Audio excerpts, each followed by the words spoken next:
Okay class, today we're going to be doing a screencast, basically simulating the different types of graphs we can show with the same information. We're going to start off, we're going to go ahead and use a bar graph to begin.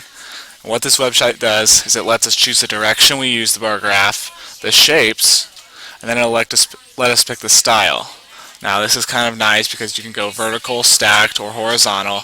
The shape, I recommend rectangle because it's nice and simple, but if you guys want to get creative, go ahead.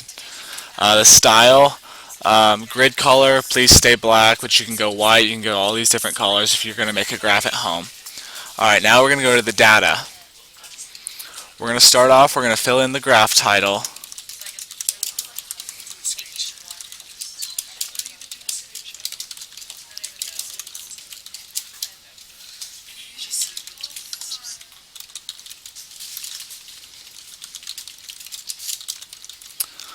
Okay, now when we're done with this graph title, we're going to have to go ahead and label the y-axis and the x-axis. So for the x-axis, we're going to go ahead and put the region. And the y-axis, we're going to put the percentage because this is going to be a percentage graph. And then you can designate a source. We got ours from the census.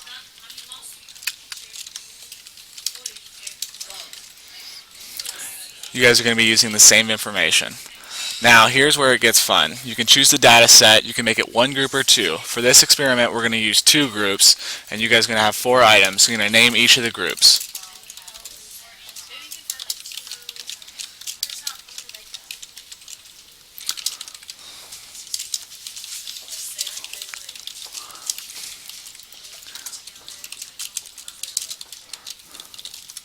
You guys can choose different colors for the groups. I recommend choosing different colors. We went with red and blue for ours. And then you're going to choose the items. In this case, we're going to name the regions for our items. And then we can place the value for each region based on the group.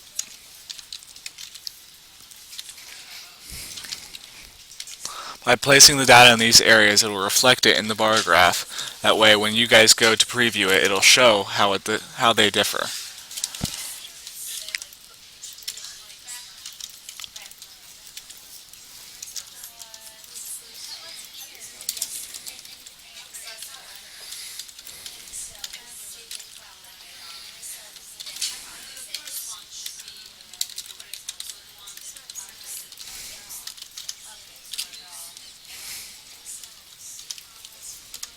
Okay, then we're going to place a minimum value and a maximum value. Basically this is going to show the range in which your graph is going to show. So for ours, we're going to start off with a minimum value of 0%, and since our graph only extends to 53.6%, we're going to show it going up to 60% because we don't want to waste too much space. Alright, now we're going to show you how you guys can get a little bit more creative with your graph. We're going to let you show the data labels. This will let you change the font. It'll let you choose the type of categories, everything like that, the prefixes if you want to, the position, the label colors.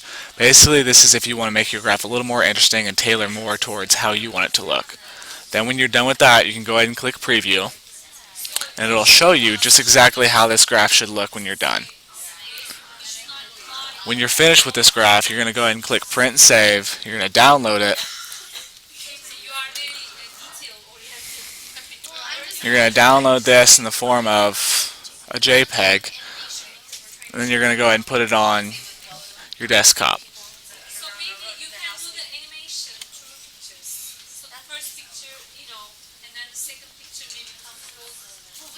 Alright, now we're going to click on line graph. This is going to be the next one we're going to use. Line graph is a little bit different, but it's basically the same idea. You can choose the background color, the grid color, and everything, the grid lines, however many you want. The appearance can still be 2D, and then you're going to go to the data. The data is basically going to be the same. There's going to be a couple differences in the line graph, but basically you're going to still use 2 groups, 4 items, and then you're going to go ahead and fill in all the information. Alright, now that we've entered all the information, you can go ahead and click on labels again. If you guys want to go ahead and change the labels, you can. But since we've already shown you guys that, we're going to go ahead and go to preview. And as you can see, it's kind of hard to see the line right here. So what we're going to do is we're going to go back to data, and we can change the width of the line and make it a little larger. That way when we click back on preview, maybe you can see it a little bit better. We go back, change it again.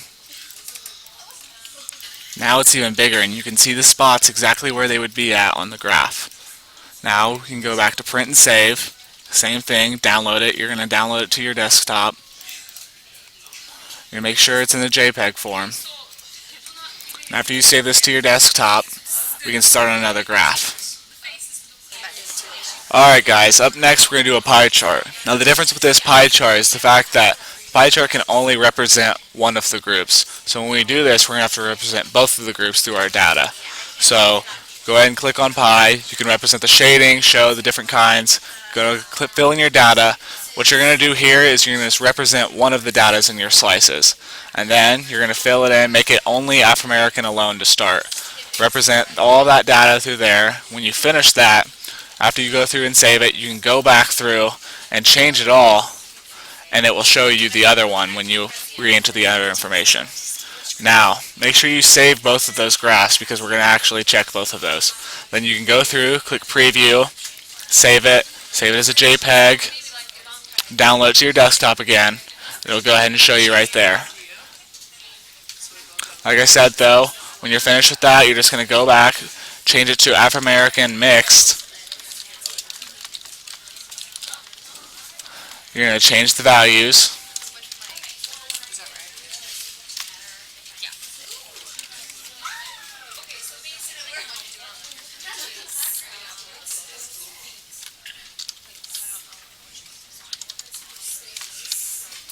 And the cool part about this is now it's going to show almost the exact same graph, only just a little bit swayed to the other type of information. Then you can go ahead, print, save it. In this case, you're going to save it to your desktop again, like always. Then we're going to have another graph done.